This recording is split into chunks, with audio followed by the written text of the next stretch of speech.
Hello friends, ഇതെന്താന്ന് മനസ്സിലായോ? ഇത് കൂട്ടുകറിയാട്ടോ. അപ്പോൾ നമുക്ക് കൂട്ടുകറീൻ്റെ റെസിപ്പി ഒന്ന് നോക്കാം. അപ്പോൾ അതിന് വേണ്ടിയിട്ടേ കടലപ്പരിപ്പാണ് എടുക്കേണ്ടത്. ഓരോ സൈഡിലും ഓരോ പോലെയാണ് കൂട്ടുകറി ഉണ്ടാക്കാറ്. അപ്പോൾ ഞാനിത് എൻ്റെ അമ്മയൊക്കെ ഉണ്ടാക്കുന്നത് എങ്ങനെയാണെന്ന് വെച്ചാൽ അതുപോലെയാണ് ഉണ്ടാക്കുന്നത്. അപ്പോൾ അവിടെയൊക്കെ കടലപ്പരിപ്പാണ് കേട്ടോ എടുക്കുക. അപ്പോൾ ഞാൻ കടലപ്പരിപ്പ് ഒരു അരമണിക്കൂർ വെള്ളത്തിലിട്ട് വെച്ചിട്ടുണ്ടായിരുന്നു. അപ്പോൾ ഇത്രയാണ് കേട്ടോ ഞാൻ കടലപ്പരിപ്പ് എടുത്തത്. അപ്പോൾ ഇത് ഞാൻ കുക്കറിലേക്ക് ഇട്ടിട്ടുണ്ട്. ഇനി നമുക്ക് കായ മുറിച്ചെടുക്കാം. പിന്നെ കായും ചേനയാണ് നമ്മൾ കൂട്ടുകറിയിലേക്ക് കഷ്ണങ്ങളായിട്ട് എടുക്കുന്നത്.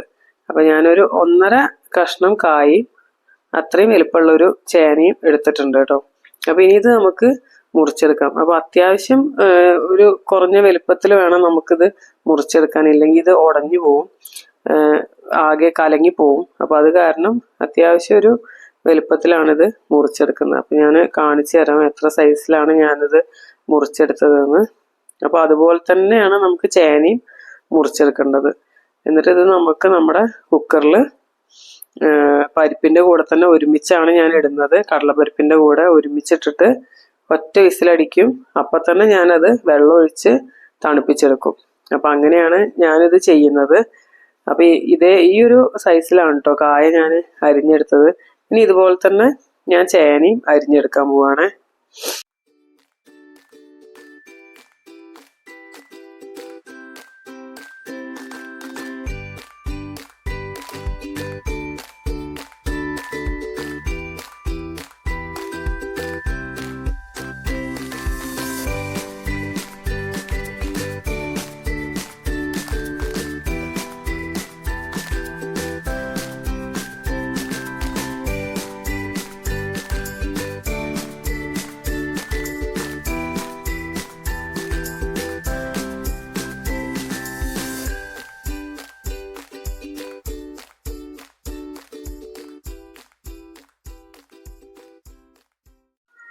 അപ്പോൾ ഇതാ എൻ്റെ കഷ്ണങ്ങളൊക്കെ ഞാൻ കുക്കറിലേക്ക് ഇട്ടു. അടിയിൽ കടലപ്പരിപ്പ് ഉണ്ട് കേട്ടോ. അപ്പോൾ അത് കാണിച്ചു തന്നാണ് ഞാൻ.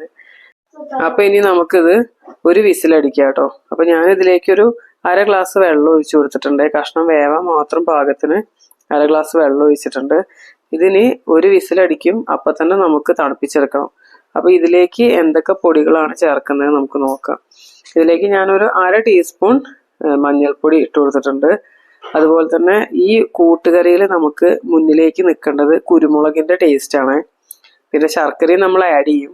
അപ്പോൾ നമുക്ക് കുരുമുളകിൻ്റെ ഒരു എരിവാണ് നമുക്ക് മുന്നിലേക്ക് വരേണ്ടത് കേട്ടോ. അപ്പോൾ ഇതിലേക്ക് ഞാനൊരു 1/2 ടീസ്പൂൺ മുളക് പൊടി ആഡ് ചെയ്ത് കൊടുത്തിട്ടുണ്ട് കേട്ടോ. പിന്നീട് ആവശ്യത്തിനുള്ള ഉപ്പ് നമുക്ക് ചേർത്തി കൊടുക്കാം. എന്നിട്ട് നമുക്കിത് കുക്കർ അടച്ചിട്ട് ഒരു വിസിൽ അടുപ്പിക്കാം. പ്രത്യേകം ശ്രദ്ധിക്കുക, ഒരു വിസിൽ അടിക്കുക, അപ്പം തന്നെ നമ്മളിത് തണുപ്പിച്ചെടുക്കണം. അങ്ങനെ വെച്ചുകൊണ്ടിരിക്കരുത്. വെച്ചുകൊണ്ടിരുന്ന കഷ്ണങ്ങളൊക്കെ കൂടുതലായിട്ട് കുക്കാവും, ഉടഞ്ഞു പോവും. അപ്പോൾ ഇത് കൂട്ടുകറീൻ്റെ ഒരു ടെക്സ്ചർ കിട്ടില്ല അതിന്. അപ്പോൾ നമുക്ക് ഇത് വിസിലടുപ്പിക്കാം. അപ്പോൾ ഇതാ കണ്ടില്ലേ, എൻ്റെ കഷ്ണങ്ങളൊക്കെ കറക്റ്റ് വേവായിട്ടുണ്ട്. ഒരു വിസിലടിച്ചു. ഞാൻ അപ്പം തന്നെ വെള്ളം ഒഴിച്ച് അതിനെ തണുപ്പിച്ച് ഞാൻ കുക്കർ തുറന്നു. അപ്പോൾ നല്ല ചൂടുണ്ട് ഇപ്പോൾ. ഇനി ഇത് നമ്മൾ വലിയ കയ്യിലൊന്നും വെച്ച് കുത്തി ഇളക്കി കൊടുക്കരുത്, കാരണം ഇത് ഉടഞ്ഞു പോകും കഷ്ണങ്ങൾ. അപ്പോൾ ഞാൻ ഈ ഒരു ടൈപ്പ് കയ്യിൽ വെച്ചിട്ടാണിത് ഇളക്കി കൊടുക്കുന്നത്. കണ്ടില്ലേ, എൻ്റെ കഷ്ണങ്ങളൊക്കെ കറക്റ്റ് വേവാണ്. പരിപ്പ് വെന്തിട്ടുണ്ട്, കഷ്ണങ്ങളും വെന്തിട്ടുണ്ട്. അപ്പോൾ ഇനി ഇത് നമുക്ക് ഒരു കടായിലേക്ക് ഷിഫ്റ്റ് ചെയ്യാം കേട്ടോ. അപ്പോൾ ഞാനിത് ഇതിലേക്ക് ഷിഫ്റ്റ് ചെയ്തിട്ടുണ്ട്. അപ്പോൾ ഇതിൽ ഒരുപാട് വെള്ളമൊന്നും ഇല്ല കേട്ടോ. അപ്പോൾ അതാ എൻ്റെ കഷ്ണങ്ങളൊക്കെ ഞാനിങ്ങനെ ഇട്ടിട്ടുണ്ട്. ഇനി ഇതിലേക്ക് നമുക്ക് അരവ് ചേർക്കണം. അപ്പോൾ അരവ് ചേർക്കാൻ അതിലേക്ക് എന്തൊക്കെയാണെന്ന് നോക്കാം. അപ്പോൾ ഞാനൊരു കപ്പ് നാളികേരം എടുത്തിട്ടുണ്ട്. ഇത് ഞാൻ 1/2 ടീസ്പൂൺ ജീരകം ഇട്ടിട്ട് നല്ല പോലെ അരച്ചെടുക്കും. അതായത് നല്ല പേസ്റ്റ് പോലെ ആക്കണം കേട്ടോ ഇത് അരച്ചിട്ട്. അപ്പോൾ ഇതിലേക്ക് നമുക്ക് വേണമെങ്കിൽ കുരുമുളക് പൊടി ആഡ് ചെയ്ത് കൊടുക്കണം. അപ്പോൾ ഞാനിത് ഇപ്പം ആഡ് ചെയ്യുന്നില്ല. ഞാൻ എന്താ ചെയ്യുന്നത് വെച്ചാൽ ഈ അരവ് ഒഴിക്കുന്ന സമയത്ത് തന്നെ എൻ്റെ കയ്യിൽ നല്ല പൊടി ഇരിക്കുന്നുണ്ട് കുരുമുളകിൻ്റെ. അപ്പോൾ അത് ഞാൻ ഇട്ട് കൊടുക്കുകയാണ്. അപ്പോൾ ഇതിലേക്ക് വേണമെങ്കിൽ നമുക്ക് 1 ടീസ്പൂൺ കുരുമുളക് പൊടിയും കൂടെ ആഡ് ചെയ്യാം. അപ്പോൾ ഞാൻ 1/2 ടീസ്പൂൺ ജീരകം എടുത്തിട്ടുണ്ട്. അപ്പം ഇനി നിങ്ങൾക്ക് ഇതിലേക്ക് വേണമെങ്കിൽ 1 ടീസ്പൂൺ കുരുമുളക് പൊടിയും കൂടെ ആഡ് ചെയ്തിട്ട് നല്ല പോലെ പേസ്റ്റാക്കി അരച്ചെടുക്കണം. അപ്പം ഞാനിത് അരച്ചത് എൻ്റെ അരവ് ഞാൻ എൻ്റെ കൂട്ടുകറീൻ്റെ കഷ്ണങ്ങളിലേക്ക് ഇട്ട് കൊടുത്തിട്ടുണ്ട്. അപ്പം ഇനിയാണ് ഞാനിതിലേക്ക് പെപ്പർ ആഡ് ചെയ്യുന്നത് കേട്ടോ. അപ്പം ഇനി ഇത് നല്ല ചേരുവകൾ നന്നായിട്ട് കഷ്ണങ്ങളായിട്ട് മിക്സ് ആവണം. നല്ലപോലെ ചൂടായി ആ ഒരു നാളികേരത്തിൻ്റെ പച്ചമണമൊക്കെ മാറി കിട്ടണം നമുക്ക്. അപ്പോൾ നല്ലപോലെ മിക്സ് ചെയ്തെടുക്കാം. കുരുമുളക് പൊടി ആഡ് ചെയ്യാൻ മറക്കരുത്. കുരുമുളക് പൊടി നമുക്ക് ഇതിൽ മുന്നിലേക്ക് നിൽക്കേണ്ട, അതാണ് അതിൻ്റെ ടേസ്റ്റാണ് നമുക്ക് വരേണ്ടത്. അപ്പോൾ ഞാൻ 1 ടീസ്പൂൺ കുരുമുളക് പൊടി ആഡ് ചെയ്യുന്നുണ്ട്. പിന്നെ ഇത് നന്നായിട്ട് മിക്സ് ചെയ്ത് ഈ നാളികേരത്തിൻ്റെ പച്ചമണം മാറ്റിയെടുക്കണം കേട്ടോ.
ഇപ്പൊ നാളികേരം ഒരുവിധം എല്ലാ സ്ഥലത്തും നല്ലപോലെ എത്തിയിട്ടുണ്ട്. അപ്പൊ ഇനി ഞാൻ ഇതിലേക്ക് ശർക്കര ആഡ് ചെയ്യണം. അപ്പൊ ഞാൻ 2 ടേബിൾ സ്പൂൺ ശർക്കരയാണ് ഇപ്പൊ ആഡ് ചെയ്ത് കൊടുക്കുന്നത്. നമ്മുടെ മധുരത്തിനനുസരിച്ച് നമുക്ക് ഇതിലേക്ക് ആഡ് ചെയ്ത് കൊടുക്കാം. പക്ഷെ ഒരുപാട് മധുരം ഇതിലേക്ക് ആഡ് ചെയ്യാൻ പാടില്ല. 2 ടേബിൾ സ്പൂൺ ശർക്കരയാണ് ആഡ് ചെയ്ത് കൊടുക്കുന്നത്. ഇത് നല്ലപോലെ മിക്സ് ചെയ്ത് കൊടുക്കണേ. എന്നിട്ട് ഈ ശർക്കരയൊക്കെ ഇനി എല്ലാ കഷ്ണത്തിലേക്കും പിടിക്കണം. അപ്പോഴാണ് ആ മധുരത്തിന്റെ ടേസ്റ്റും പെപ്പറിന്റെ ടേസ്റ്റും എല്ലാം കൂടെ പിടിക്കുമ്പോൾ ആ ഒരു കൂട്ടുകറീൻ്റെ ടേസ്റ്റ് വരുന്നത്. നമുക്കിനി ഇത് കഴിഞ്ഞിട്ട് ഇതൊന്ന് വറവിടണം. അപ്പോൾ നമ്മളിപ്പോൾ നാളികേരം എത്ര എടുത്തേച്ചാൽ അതിൻ്റെ ഡബിള് നമ്മൾ നമ്മുടെ വറവിടുമ്പോൾ നമ്മൾ എടുക്കണം കേട്ടോ. അപ്പോൾ ഇതൊന്ന് ആവട്ടെ, ചൂടായി നല്ലപോലെ പച്ചമണമൊക്കെ മാറി അത് ശർക്കരയൊക്കെ നല്ലപോലെ കഷ്ണങ്ങളിലേക്ക് പിടിച്ചു വരട്ടെ കേട്ടോ. അതുവരെ നമുക്കിത് വെയിറ്റ് ചെയ്യാം. അപ്പോൾ ഇടയ്ക്ക് ഇതൊന്ന് ഇളക്കി കൊടുക്കണേ. അപ്പോൾ ഈ ശർക്കരയൊക്കെ ഉരുകുന്ന സമയത്ത് കുറച്ച് വെള്ളം പോലെ ഇറങ്ങി വരും ഇതിലേക്ക്. അപ്പോൾ അത് നമ്മൾ ഇടയ്ക്കൊന്ന് ശ്രദ്ധിക്കണം. എന്നിട്ട് ആ വെള്ളം ഒന്ന് വറ്റുന്നവരെ നമ്മളിത് നല്ലപോലെ മിക്സ് ചെയ്ത് കൊടുക്കണം.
അപ്പോൾ അതാ എൻ്റെ കൂട്ടുകറി ഡ്രൈ ആയിട്ടുണ്ട്. ശർക്കര ഉരുകിയിട്ട് കുറച്ച് വെള്ളം പോലെയൊക്കെ വന്നിട്ടുണ്ടായിരുന്നു. അപ്പോൾ അതൊക്കെ വറ്റിപ്പോയി ഡ്രൈ ആയിരിക്കുന്നുണ്ട്. നമുക്കിനിത് വറവിടാം.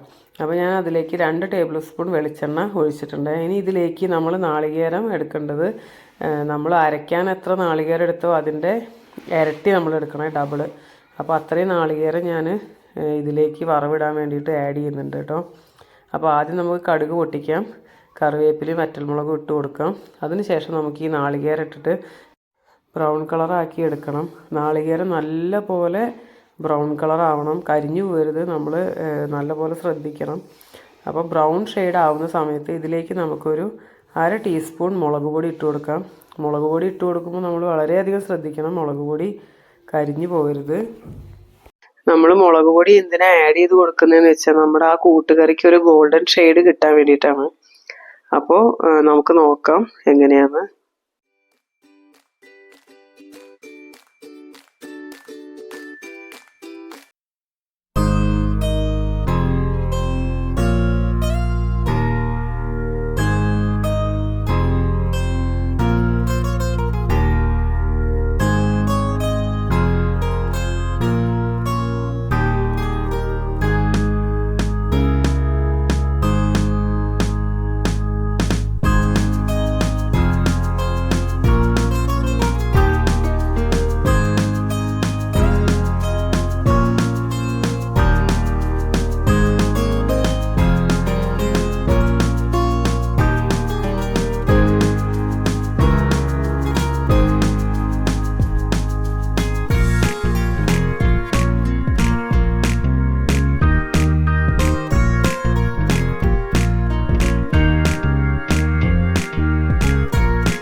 അപ്പോൾ ഇതാ എൻ്റെ നാളികേരത്തിൻ്റെ കളറ് നല്ല പോലെ മാറിയിട്ടുണ്ട്. അപ്പം ഇനി ഞാനിതിലേക്ക് ഒരു 1/2 ടീസ്പൂൺ മുളക് പൊടി ഇട്ട് കൊടുക്കുന്നുണ്ട്. ഞാൻ സ്റ്റവ് ഓഫാക്കി. നമുക്ക് ആ മുളക് പൊടി ഈ ചൂടിൽ തന്നെ ഇരുന്ന് അതിൻ്റെ പച്ചമണം മാറി കിട്ടും. അപ്പോൾ അത് കാരണം ഞാൻ സ്റ്റവ് ഓഫാക്കിയില്ലെങ്കിൽ ഇനി കരിഞ്ഞു പോകണ്ടെന്ന് വിചാരിച്ചിട്ടാണ്. അപ്പോൾ നാളികേരം ഈ ഒരു പരുവം ആവുന്ന വരെ നമ്മളിത് ഇളക്കിയെടുക്കണം കേട്ടോ. അപ്പോൾ മുളക് പൊടി ആഡ് ചെയ്തിട്ടുണ്ട്. ഇനി ഇത് നമുക്ക് ഒന്ന് മിക്സ് ചെയ്ത് അതിൻ്റെ പച്ചമണം ഒന്ന് മാറ്റി കൊടുക്കാം. അതിന് ശേഷം നമുക്കിത് നമ്മുടെ കൂട്ടുകറിയിലേക്ക് ഇട്ട് കൊടുക്കാം കേട്ടോ.